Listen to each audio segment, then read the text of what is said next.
दोस्तों आपको इस्लाम के बाद अरब के बारे में तो बहुत कुछ पता हो, लेकिन क्या आपने ये सोचा है आखिरकार अरब इस्लाम से पहले कैसा था? और मेरा यकीन करिए, इस वीडियो को देखने के बाद आप अंदाजा लगा सकते हैं कि इस्लाम क्या है और कैसे इस्लाम ने अरब की जमीन को बदल कर रख दिया। और बिना वक्त बर्बाद करते हुए चलिए अपनी इस वीडियो को शुरू करते हैं।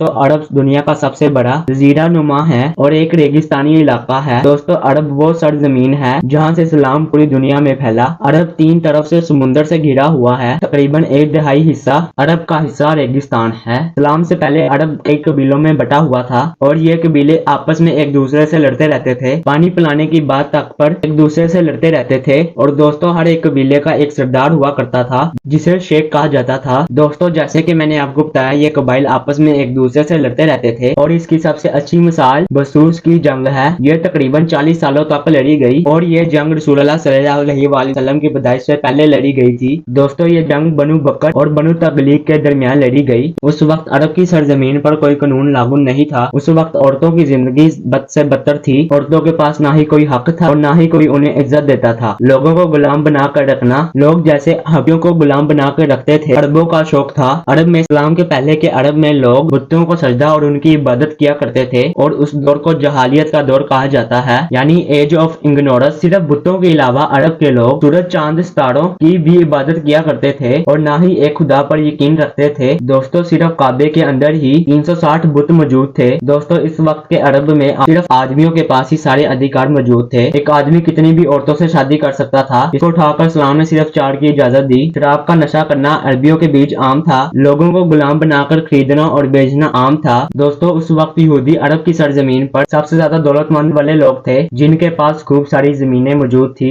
दोस्तों उस वक्त अरब में आदमी और औरत इस तरह से बेचे जाते थे जैसे जानवर। अगर अरब में कोई शहर इस वक्त मौजूद था तो वो थे मक्का और रतीब जो हजाज में मौजूद थे। और मक्का के ज्यादातर लोग तजारती थे और तजारत की वजह से ये अरबी सीरिया, यमन और इराक भी जाया करते थे और हिंदुस्तान से भी इन अरबियों के रिश्ते बहुत पहले से थे। इस वक्त के अरब में कोई सरकार मौजूद नहीं थी। सालों तक अरबी ऐसे ही रहे, कोई लॉ एंड ऑर्डर नहीं था। सिर्फ कबीले ही हुआ करते थे जो अपने लोगों की हिफाजत किया करते थे, चाहे उन्होंने कोई क्राइम तक नहीं किया हो। तकरीबन 7 तरह के लोग अरब में मौजूद थे। पहले जो बुतों की इबादत किया करते थे और काबे में 360 बुत रखे हुए थे। और दूसरे एडिस जो किसी को भी नहीं मानते थे। और तीसरे जिंदिक्स जो 2 खुदाओं की इबादत किया करते थे। उनका मानना यह था कि दोनों खुदा आपस में एक दूसरे से लड़ रहे हैं। चौथे सबाइन जो सितारों की इबादत किया करते थे। यहूदी जो फलस्तीन और सीरिया से निकाले जाने के बाद अरब के खैबर यतरीब और फदक जैसे इलाकों में आकर बस गए थे। ईसाई जो ईसा अलैहिस्सलाम को खुदा का बेटा मानते थे। आखिरी मोनोथीइस्ट जो रसूलुल्लाह के खानदान के लोग थे, जैसे कि हजरत अली जिनका कबाइल बनु हाशिम था, जो बुतों की इबादत नहीं किया करते थे और हजरत इब्राहिम अलैहिस्सलाम के रास्ते पर चला करते थे। दोस्तों आप देख सकते हैं कि अरब में अब क्या था। दोस्तों ये बात बिल्कुल दुरुस्त है। जब पूरा अरब जुल्म सितम, नाइंसाफी और बर्बरिये से गिरा हुआ था तो रसूलुल्लाह सल्लल्लाहु अलैहि वसल्लम अरब के लोगों और पूरी कायनात के लिए रहमत बनकर साबित हुए, जिन्होंने सारे अरब कबाइल को